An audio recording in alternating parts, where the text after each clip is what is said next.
हमारे ईश्वर स्वरूप इस विग्रह में या हमारी आंखों के सामने जो ये ईश्वर का स्वरूप संसार है, इसमें सत्य परिवर्तन रहेगा, नियमित परिवर्तन रहेगा, धर्म में परिवर्तन रहेगा, तो यही ईश्वर में हो जाएगा। अब इसके विपरीत ये जो हमारा विग्रह है या जो हमारा संसार है, अब देखिए हमें सत्य के विपरीत जाकर के इस संसार में सत्य के विपरीत कर्म करते हैं, अनियमित तरीके से रहते हैं, अनियमित तरीके से उठते हैं, अनियमित तरीके से खाते हैं, अनियमित तरीके से कर्म करते हैं।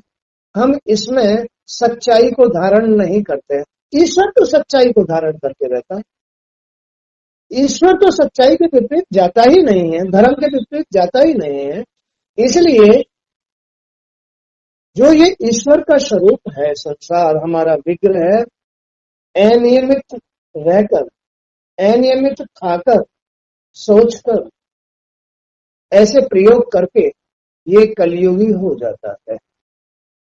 कलयुगी मतलब अधर्म में हो जाता है,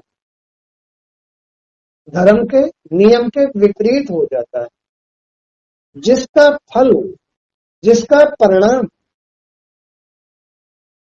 हमें दुख मिलता है या दुख सुख मिलता है।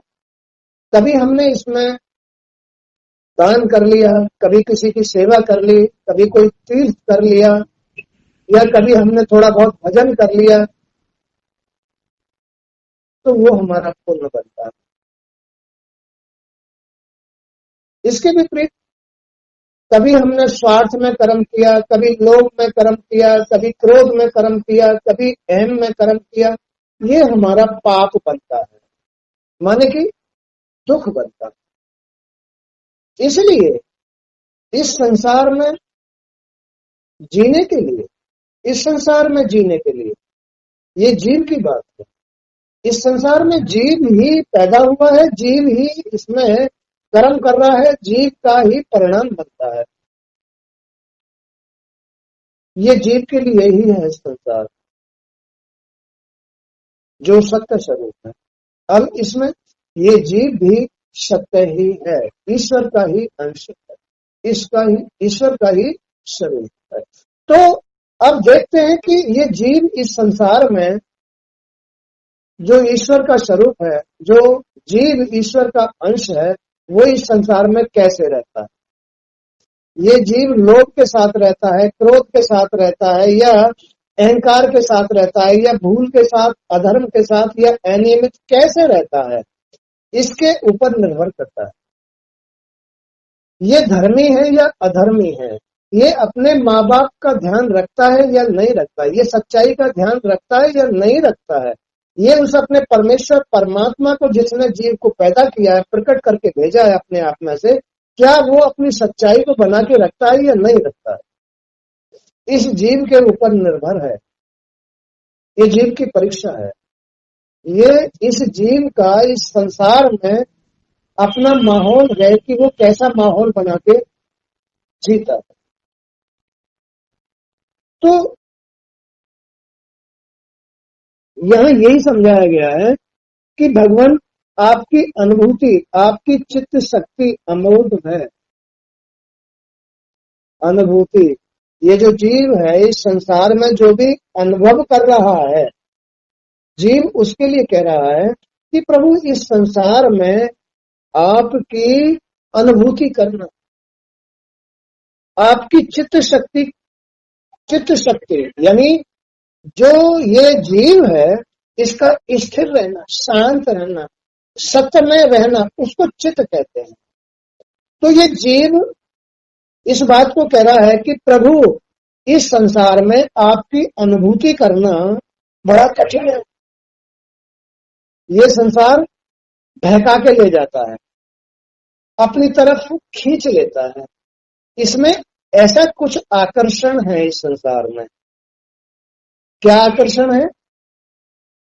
माया का, चमक धमक का, आसक्तियों का, इच्छाओं का, माया का मतलब क्या है?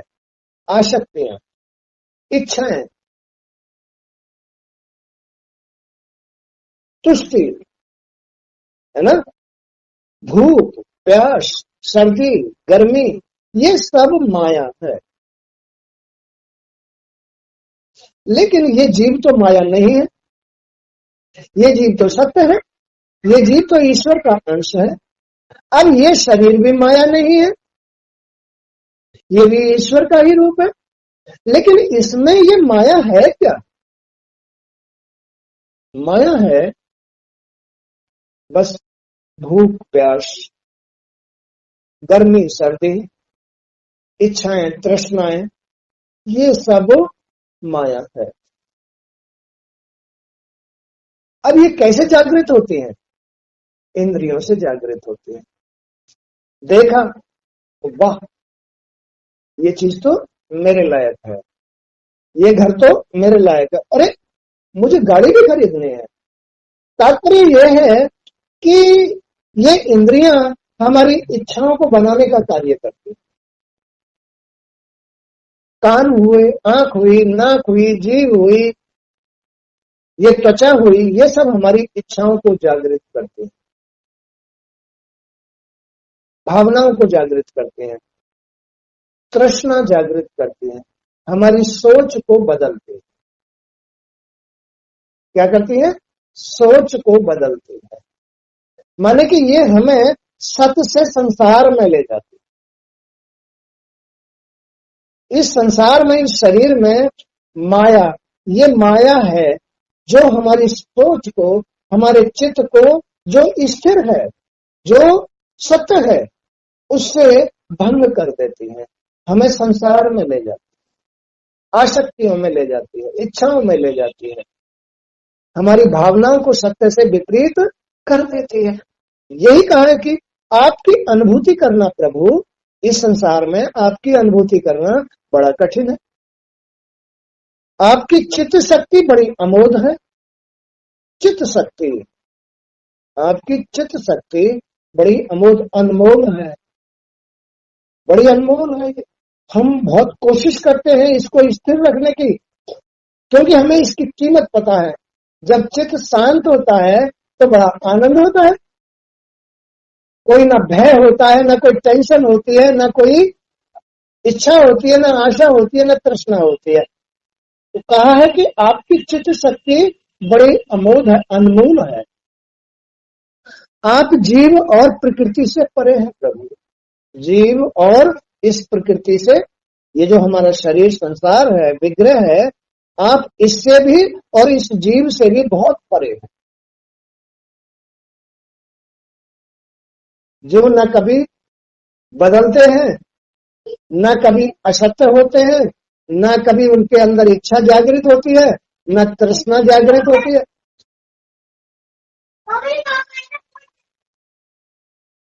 न कभी उनके अंदर इच्छा जागृत होती है, माने कि उनके अंदर कोई, वो तो शून्य है, इस संसार से शून्य है, संसार की अपेक्षा बिल्कुल शून्य है। तो वो प्रकृति से भी परे हैं। और कहां ले जा रहे हैं उसको? ईश्वर इस संसार से भी परे है और जीव से भी परे। आप उनके नियंता हैं। हे प्रभु, अरे ले जाओ ऐसे, मारना भगाना इनको जरा, भागो यहाँ से।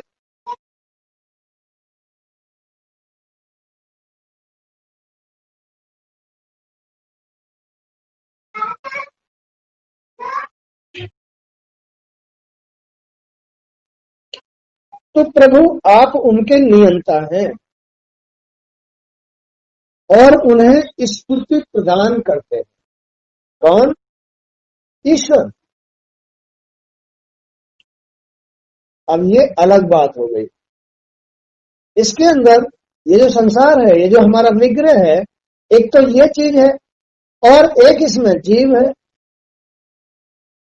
लेकिन इसमें ईश्वर भी है जो जीव नहीं है, जो संसार नहीं है। ईश्वर इनसे बहुत परे है, जिसको हम अपनी आत्मा कहते हैं। आत्मा, परमात्मा कहते हैं जिसको, वो भी इसके अंदर स्थित है। जो तीनों गुणों से युक्त प्रकृति को ही सब कुछ, जो लोग, जो जीव इस संसार के अंदर सतोगुण, रजोगुण, तमोगुण को ही सब कुछ मानते हैं, उसको ही ईश्वर मानते हैं, इस माया को ही ईश्वर मानते हैं, वही दुख उठाते हैं। ये तीन गुण ही भगवान की माया है इस शरीर के अंदर, इस संसार के अंदर। कभी बड़ा भाव भक्ति करता है, भजन करता है, कभी कहीं जाकर के नौकरी करता है, अपना व्यवसाय करता है, कोई भी कर्म करता है, कभी बड़ा तमोगुण में आ जाता है। तो गुणों के अनुसार इस संसार में कर्म होते हैं। ये गुण ही माया का स्वरूप है, जो जीव को कठपुतली की तरह नचाता है।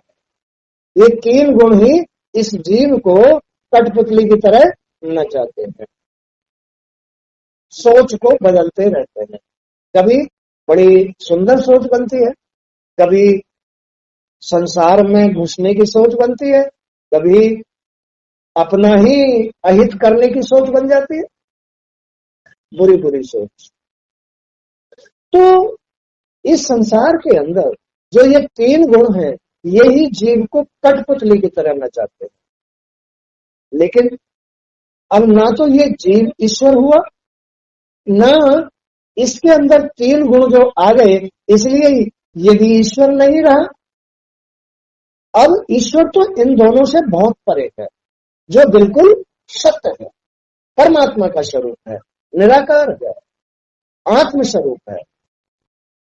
जो तीनों गुणों से युक्त प्रकृति को ही सब कुछ मानते हैं, वे आपके स्वरूप को नहीं जान सकते, आत्मा को नहीं जान सकते। जो जीव इस संसार में तीन गुणों में विलीन है, त्रिगुणात्मक है, मायावी है, वो ईश्वर को कभी भी नहीं जान सकते, अपनी आत्मा को कभी भी नहीं पहचान सकते। आत्मा क्या कह रही है, उसका भला कर रही है, हर वक्त उसको बचा रही है, उसको रक्षा कर रही है।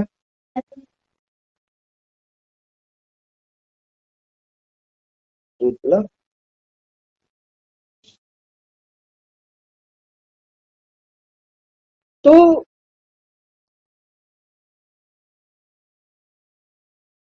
वो आदमी, वो जीव कभी भी अपनी आत्मा को नहीं पहचान सकता,